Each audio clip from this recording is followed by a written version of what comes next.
पेशेवर एडवोकेट हूं और मेरा धर्म ये नहीं है या मेरा कर्म ये नहीं है कि मैं किसी क्लाइंट के घर जाऊं उसको सलाह मशवरा देने के लिए।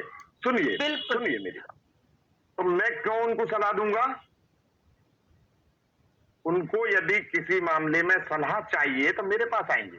दूसरी बात, जो 14 अगस्त को पाकिस्तान मुर्दाबाद, हाँ, हिंदुस्तान जिंदाबाद, पाकिस्तान मुर्दाबाद, देखिए सुनिए, हिंदुस्तान जिंदाबाद था, है और रहेगा, ऑफ कोर्स।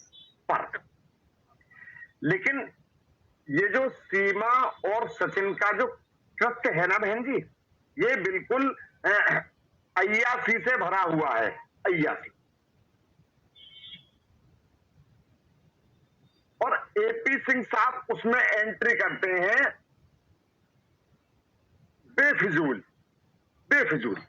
उनका ना तो कोई मतलब, ना वास्ता, ना मुकदमे से लेना ना देना। हो सकता है, मैं बता रहा हूं बहन जी आपको, अभी कोर्ट में जब चार्जशीट आएगी तो एपी सिंह साहब इस मुकदमे में सीमा सचिन पर भी दबाव डालेंगे कि इसमें मुझे वकील बनाइए। दबाव डालेंगे उन पर, दबाव डालेंगे। बिल्कुल। लेकिन मैं उससे कोई इत्तेफाक नहीं रखूंगा, बिल्कुल नहीं जी।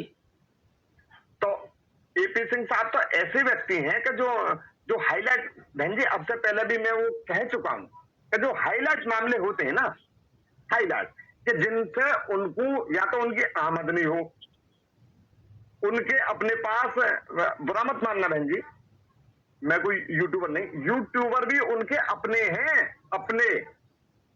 अपने यूट्यूबर भी हैं, और जिनसे वो लगातार उनसे अपनी मंथली कमाई लेते हैं। बिल्कुल।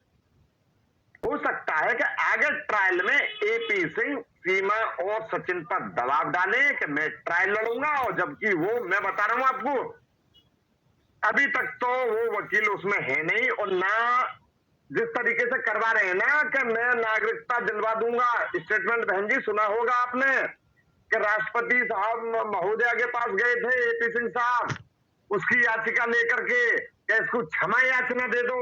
अरे काहे की क्षमा याचना मांग रहे हो आप? जी।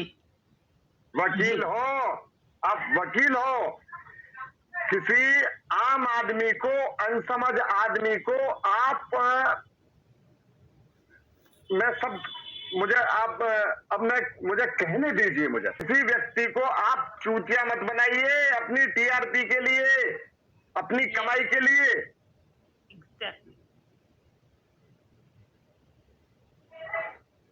आम आदमी है, आम आदमी है। सीमा भी मैं मानता हूं कि आम आदमी ही है, हाँ, और सचिन तो बिल्कुल आप जानती हो कि कैसे हैं। तो उनको आप कानून से डराओ मत, उनको गलत सलाह मत दो। आज तक मैं एपी सिंह साहब से पूछना चाहता हूं कि एपी सिंह साहब, आपने इनके मुकदमा तो इनके पास है ही नहीं, बिल्कुल है ही नहीं, पर लेकिन कहते हैं कि मैं उसका मुकदमा लड़ रहा हूं। भैया कौन सा मुकदमा लड़ रहे हो, मुझे भी तो बताओ कभी मेरे सामने। काका जी, मैं तो आपको तब मानूंगा, सुनिए काका जी, बहन जी आप भी सुनिए, जरूर। एपी सिंह को मेरे सामने ले आइए, आप अपने चैनल पर ले आओ और मेरी 10 मिनट उनसे बात करा दीजिए। सुनिए मेरी बात, सीमा खूबसूरत नहीं, सीमा तो मलाई है, घी है, उसे रोटी पे डाल के खा लो, उसे दाल में डाल के खा लो, उसे इसमें डाल के खा लो। और सुनिए, हाल तो गुलाम हैदरी सीमा के पति हैं। चलो मैं मानता हूं कि सीमा का पति सचिन है, तो एक पति के सामने उसकी पत्नी पर कोई भी गलत तरीके से टच करे या उसको घी बताए कि उसे कटोरी में ले लो, उसको इसमें ले लो, उसको रोटी में ले लो। अरे यार, मैं अगर होता ना, मैं आपको एक बात बताऊं कि मेरे पास तो ये मुकदमा पता ना कैसे आ गया, और जी। ये ऊपर वाले की वो है कि पता ना मुझे शोहरत मिलनी थी, इस वजह से देवी माई की ही कृपा थी कि जो मेरे पास मुकदमा आया। पर लेकिन मेरा क्रेडिट साला सारा वो ले गया। बस बस खाली सीधी सादी जनता को टोपी पहनाने के लिए तो आ जाता है, उसको टोपी बिल्कुल। पहनाने के लिए, बिल्कुल। पर लेकिन अपनी जो कानूनी बात है उसको करने के लिए जनाब एपी सिंह नहीं आएंगे।